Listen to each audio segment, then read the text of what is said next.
I always look at life as it's not happening to me, it's happening for me. COVID really brought us to the forefront when it came to solving problems out there for small business owners who were either starting out on their own business or go remote. We fast tracked in making this service very prominent on our website and to our clients, and it proved very fruitful for us, very lucrative.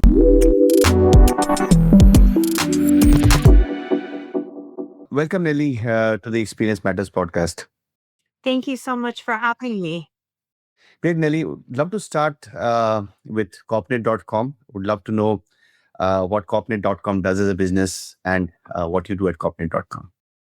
So I've been heading the team over at CorpNet.com since 2009 when it was started. And truly our mission is to educate and inspire entrepreneurs all around the world, nationwide, professionals, accountants, entrepreneurs, anybody in the business of wanting to start their own business or help their clients start their business with all the A to Z filing requirements of starting a business, incorporating a business, forming an LLC, or expanding a corporation and LLC into other states and keeping that corporation or LLC in compliance throughout the lifetime of the business with all the other compliance services that we offer. One of our biggest ones being the payroll tax setup and account closures. And we offer our services in all 50 states. Excellent. Thanks for the introduction to CorpNet, Nellie. No, I was reading through, details about your company and you. I was very excited to learn that you and your company have helped more than 500,000 entrepreneurs over the last 10 or so years, right?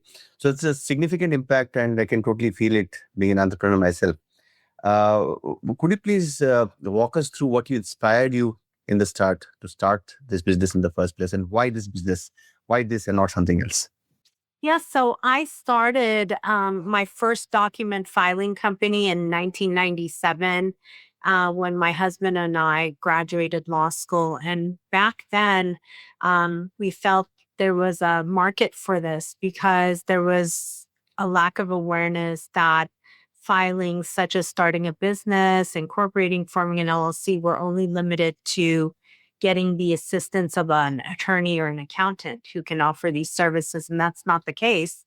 And so when we went to law school, graduated, the internet was just about to kind of take off. And we found a great segment for us to enter into the market and offer these services to the masses because obviously there was a lack of awareness. People wanted there was a need, there was a problem, and we wanted to solve the problem by offering the services to the masses and creating this awareness that you don't need to go to an attorney or an accountant to get these types of filings completed and pay those enormous, you know, uh, attorney's fees or accountancy fees. We can take care of those filings for you at a fraction of the price. And then, you can save your money and just use it for legal advice or tax advice as needed. And the beauty of this is that it's been a win-win for us because even lawyers and accountants are now using it. So yeah, thanks for the introduction to CorpNet.com, Nellie. Right? Very useful. Would love to start from the start, right? Would love to talk about the challenges of starting CorpNet.com, right? I'm sure entrepreneurship is a great journey, but very fraught with challenges. So in the initial days, maybe dial back to the first 1 or 2 years and what were probably the toughest things for you to get around when you started the business? So, when I started our first company, it was really easy because there was no really barrier to entry.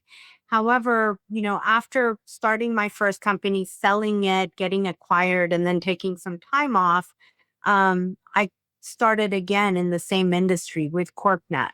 And starting CorpNet had its challenges for us because, now we were in an industry where there was a ton of competitors and, you know, including our old company that we had sold, and now they were a competitor to us. So there was a lot of barrier to entry. And I think that was the biggest challenge as to creating a model for ourselves to enter the market without it being, challenging for us. and at first, we kind of came into the market and started CorpNet with this ego of like, we've done it before, we can do it again. But it really, really caused a lot of havoc for us and really, you know, taught us very quickly that, what happened, in the past may not be the same business model that, we should follow, for this business. So we quickly, had to pivot really quickly and, took a look at our customers and took a look at our top 100 customers. And we soon realized that the single transaction model for us that worked with our initial company, our first company, wasn't going to work with CorpNet. And so, what was going to work for us is creating a B2B business model where we're partnering up with businesses who are representing a ton of clients and coming up with a strategy where we're going after, business owners representing clients who are getting to the end user to be able to get to the end user. And we created what is called now our CorpNet Partner Program, where we partner with accountants, enterprise clients, lawyers, CPAs, tax advisors. And basically, we've created an opportunity whereby all of our B2B partners can now offer our services to their clients while the back-end fulfillment partner. And this model has quickly proven to work for us. Very interesting, right? So I understand that so just to summarize, right, your prior experience was providing, one-time services to businesses, directly. And then after you started doing that at CorpNet, you very, very quickly realized after maybe 100 customers that probably you are better off working with these, agencies, which are, corporate customers, lawyers, etc. Who Yeah, are, and I wouldn't call it a bad experience. It's just the model for us with CorpNet of going after the end user directly wasn't really going to, be profitable for us, during the time that we launched CorpNet. It once worked, at the birth age of the internet where there was no barrier to entry. However, fast forward to 2009, where we were faced with hundreds of thousands of competitors offering the same services as we were about to offer. It wasn't going to prove lucrative for us. So we quickly pivoted to a B2B business model that has proven really effective for us. sounds like a very smart pivot, Nelly. Congratulations on that. Yes. Thank you. Uh, I'm sure it's a long journey, right? And I'm sure you would have had a lot of interesting things that you've done. One that you just talked about, which is this pivot, right? But any other turning points, any other, big decisions that you can think of over the journey that would be very interesting to the audience? One big one for us was on the heels of COVID, and the government shutdown and our whole nation shutting down. And, unfortunately, COVID did cause a lot of dismay for a lot of business owners and a lot of companies. But, I always look at life as it's not happening to me, it's happening for me. And whatever is out there is happening and something good has kind of come out of it. And COVID was one of those examples for us. It really, really brought us to the forefront when it came to, solving problems out there for small business owners who were either starting out on their own and entrepreneurs quitting their 9 to 5 or getting fired from their 9 to 5 or furloughed and, opening up their own business, or even other companies that remained open but now had to go remote. And the problem out there was that people were looking to hire employees remotely and pay them through payroll, but they had a hard time registering for payroll tax setups and payroll tax account setups. And we quickly, this was a service that we were already offering to our clients, but not so aggressively. It was kind of one of our ancillary services. And so on the heels of COVID, we fast tracked and making this service very prominent on our website and to our clients. And it proved very fruitful for us, very lucrative. In fact, from it, we got the, had the opportunity to partner with some large payroll service providers who started using us for their um, clients in processing payroll. So the business quickly went from a 12 to 15 person organization to 100+ person organization. So I think that was the biggest turning point for us. And then from that, we realized like, wow, this is a service that, accountants are going to need even more now. And so we went really, really aggressively in trying to promote our CorpNet partner program and the services that are available to businesses out there who are not only have employees, but hiring employees, expanding into other states and hiring employees remotely in other states. So it proved to be a great business tactic and move for us. Great. So essentially, you've done two significant direction changes, right? Or maybe learnings from what was happening around you, and turn that into a success. So yeah, that is great and great learning. Um, I would like to quickly pivot to, of course, the first part was talking about your journey, how you started and how you have built the business further on. I'd like to get into how you run the business and the core aspects of, your service delivery and what you do for your business, for your customers, right? So one thing I noticed was that given the very nature of what you do as a business, right? I mean, it's about trust and it's about accuracy, right? I mean, you have to get it right. Plus, your customers have to trust you, right? And when you started, when you were a small business, you probably employed 10 or 15 people. You probably had direct connect with a lot of your customers, which now is a lot more abstracted, and you probably do not spend as much time with your customers as you could earlier, right?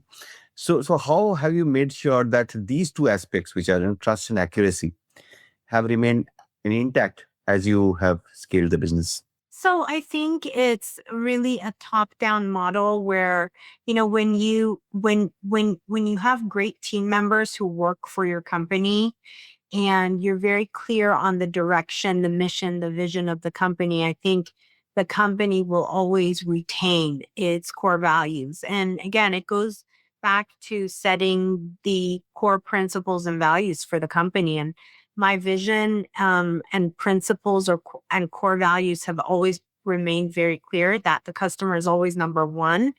And in order for us to remain the leader in this industry, it really boils down to the customer experience and how our customers view us as a company. So if when your mission is clear to your team, then the team and the team leaders have a clear direction as to, carry that out to the rest of the team members. And I think that's been something that's always remained intact for our company, and especially, me making that vision and mission very clear from top to bottom. Makes sense. Any learnings on designing your business processes, right? I mean, first, of course, you would have had a very close handle on everything, but then now you'd probably have, layers of leaders and managers, right?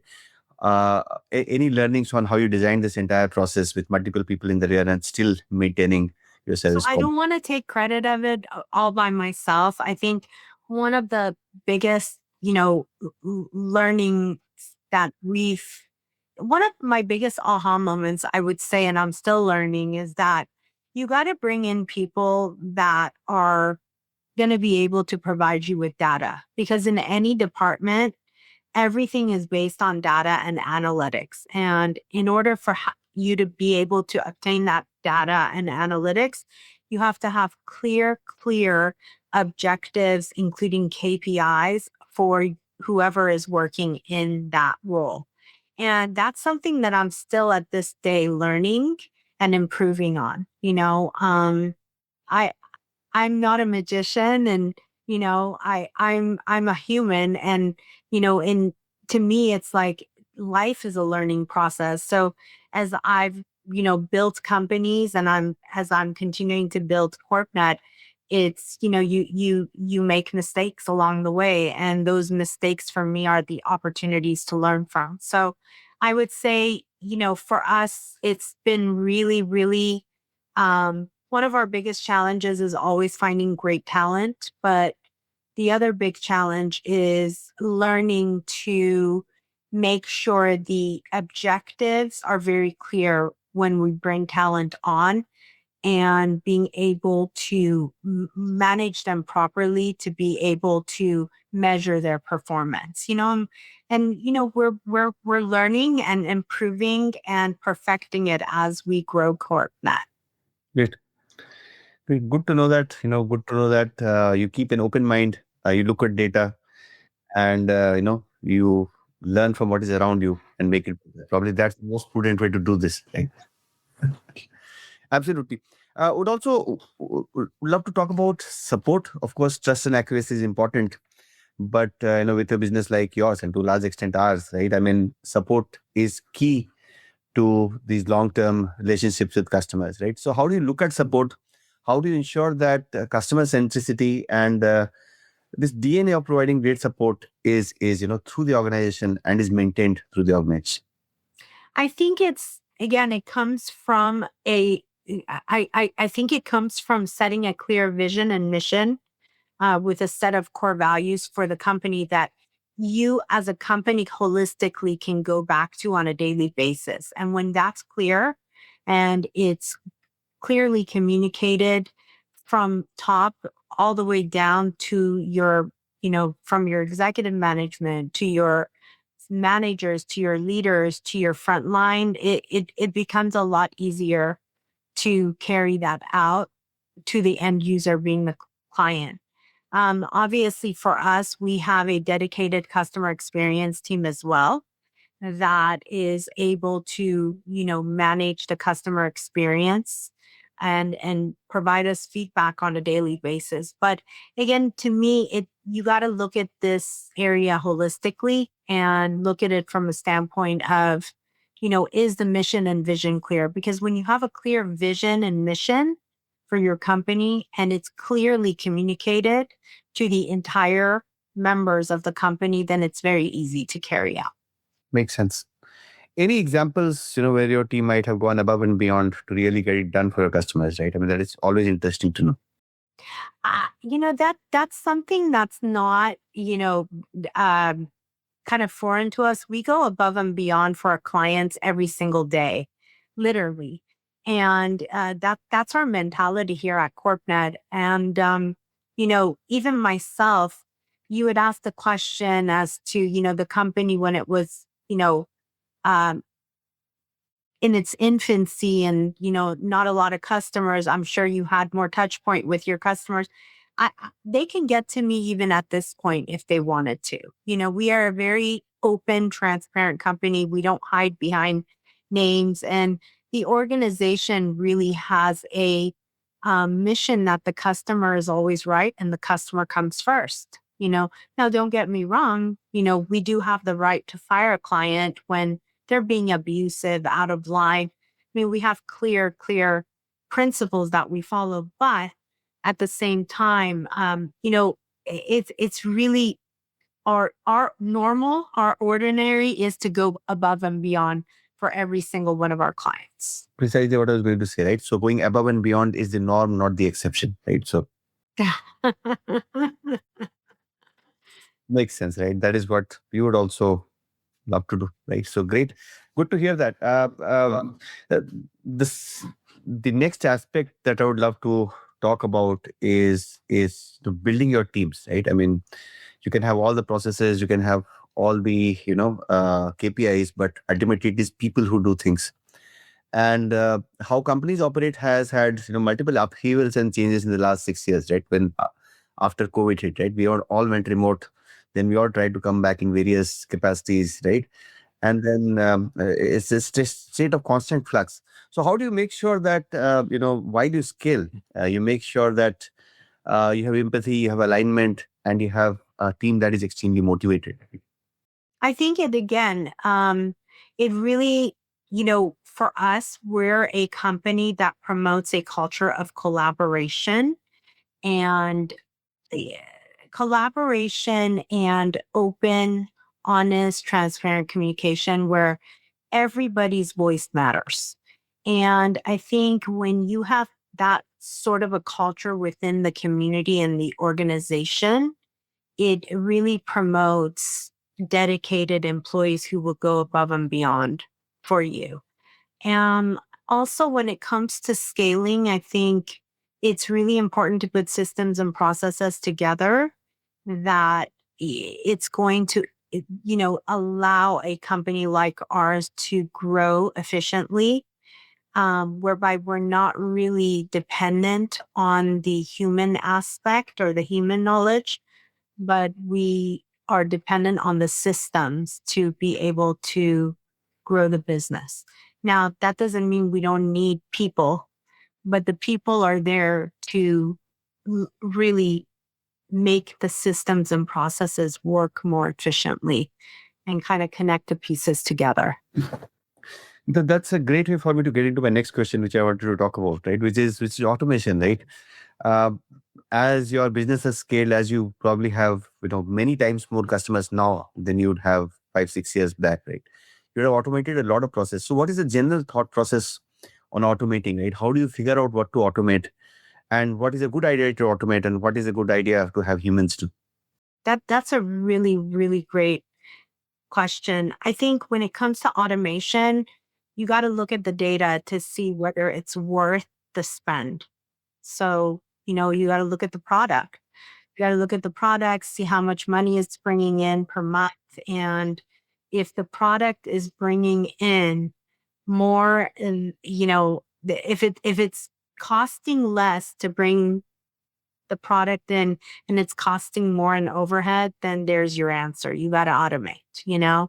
But if it's costing less for you to have humans process, then you keep it that way. I really do think that it really depends on the products and services that you're offering, the profit margin, and really what it takes to process each and every single order in order for you to be able to make the decision as to whether you want to go to automation route. Now, with a company like ours, we're very, you know, we're very prone to want to become a tech driven company with a very, you know, um, kind of on the edge tech stack where it's constantly, improving. So, you know, for us, we're always looking for ways to automate systems and processes within our company.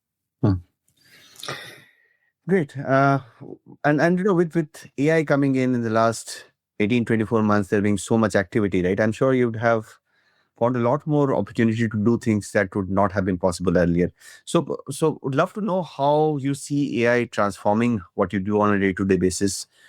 Any learnings there, anything new that you might have tried out, which might have had led to. I love AI, and I feel that AI is, in many ways going to replace a lot of things that we're doing right now, you know, with human efforts.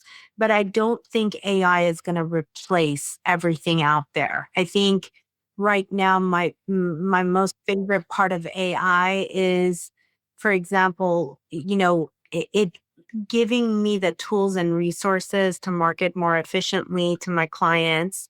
It's giving us the tools and resources necessary to code cleaner when it comes to our back end. So I love AI. I love the, where we're headed with AI, but I also feel that, in our industry specifically, um, the Secretary of States, the government sites that are really in charge of filing these, you know, business documents for different business entities are not going to be able to move as fast as AI will. And hence, I don't think AI is going to completely replace, the type of services that we're offering.